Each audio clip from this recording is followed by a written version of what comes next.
Au nom du Père et du Fils et du Saint-Esprit. Amen. La grâce de Jésus-Christ, notre Seigneur, l'amour de Dieu le Père et la communion de l'Esprit Saint soient toujours avec vous. Chers frères et sœurs, nous célébrons aujourd'hui la Sainte Famille de Nazareth.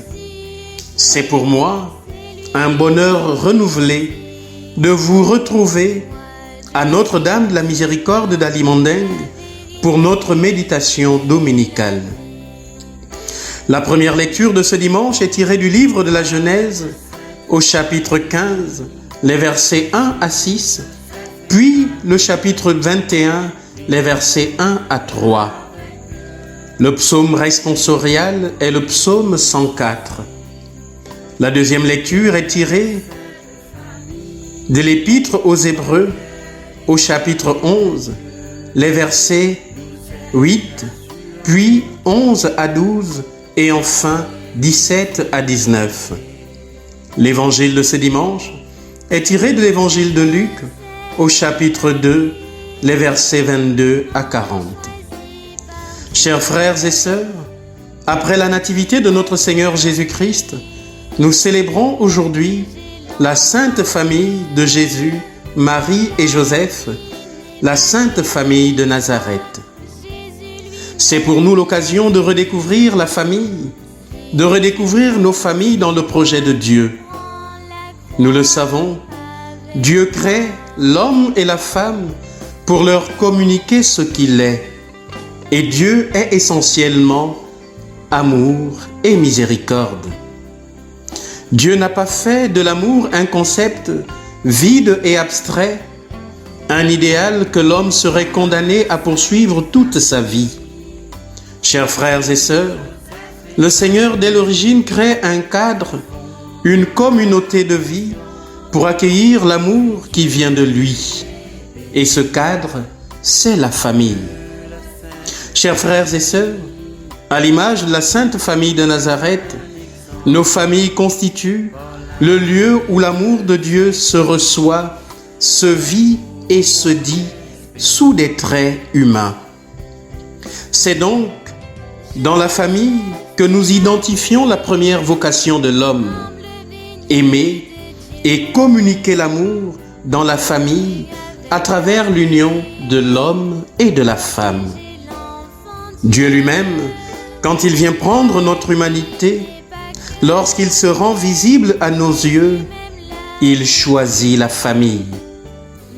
Oui, chers frères et sœurs, Dieu est entré dans notre humanité par la famille, la Sainte Famille de Nazareth que nous célébrons aujourd'hui. À l'image de la Sainte Famille, nos familles sont le lieu où nous accueillons l'amour et la vie qui viennent de Dieu. C'est pour cette raison que la Sainte Famille de Nazareth nous est donnée pour modèle aujourd'hui, afin que chez nous aussi, le projet de Dieu prenne forme et se réalise. Nous savons malheureusement, chers frères et sœurs, que la famille est gravement blessée et fragilisée. Les blessures que nous infligeons à la famille sont nombreuses. L'homosexualité, l'inceste, des parents démissionnaires, le manque d'amour et de réconciliation, l'alcool, la drogue, pour ne citer que ces blessures-là. La conséquence de toutes ces blessures, c'est que nous avons une société malade. C'est ce que nous rappelle le pape Jean-Paul II. Lorsque la famille est malade, c'est toute la société qui est malade. Et le remède pour guérir la famille de ces blessures, c'est l'imitation de la Sainte Famille de Nazareth que nous méditons aujourd'hui. La Sainte Famille de Nazareth n'est pas parfaite, faut pas le croire. Mais elle est pour nous un modèle de foi. En effet, la Sainte Famille n'est pas une famille sans soucis ni problèmes. Une famille modèle en tout. La Sainte Famille de Jésus, Marie et Joseph est une famille normale, animée par le souffle de la foi, de l'espérance et de la charité. Joseph et Marie rencontrent des difficultés dès le début de leur union, comme beaucoup de nos familles. Joseph veut répudier sa femme bien avant le mariage, comme cela arrive dans beaucoup de nos familles.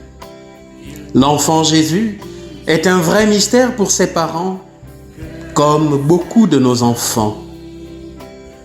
La Sainte Famille va perdre son enfant de façon prématurée, comme cela arrive dans beaucoup de nos familles. Mais, chers frères et sœurs, devant tous ces événements, devant ces épreuves et ces difficultés, la Sainte Famille n'a jamais perdu la foi. Elle a toujours recherché en toutes choses, dans toutes les épreuves, dans toute son histoire, la volonté de Dieu. Et nous, que pouvons-nous dire aujourd'hui de nos familles en contemplant la Sainte Famille de Nazareth? Les pères de nos familles peuvent-ils aujourd'hui dire que devant leurs responsabilités, ils imitent Joseph, cet homme humble, cet homme silencieux qui cherche dans toutes les situations de sa vie la volonté de Dieu? Et les mamans peuvent-elles dire aujourd'hui qu'elles ont la disponibilité et l'ouverture de cœur de la Vierge Marie, elle qui a dit oui à un projet qu'elle ne comprenait pas totalement, elle qui gardait tout dans son cœur? Et nos enfants peuvent-ils affirmer aujourd'hui qu'ils grandissent en âge et en sagesse devant Dieu et devant les hommes? Chers frères et sœurs, chacun de nous aujourd'hui, dans la situation qui est la sienne, père, mère ou enfant, doit fixer son regard sur la Sainte Famille pour chercher le modèle qui le fera grandir et s'ouvrir totalement à la volonté de Dieu. C'est pourquoi, chers frères et sœurs, toute famille de ce monde, toutes les familles de ce monde, quelle que soit leur histoire, quelle que soit leur composition et leurs problèmes, peut avoir la Sainte Famille pour modèle et elles aussi devenir de saintes familles si elles mettent la foi, l'espérance et la charité au centre de leur vie de famille. Chers frères et sœurs, demandons à la Sainte Famille de Nazareth de veiller sur nos familles et nous donner la force et le courage de les construire sous leur modèle. Loué soit Jésus-Christ à jamais.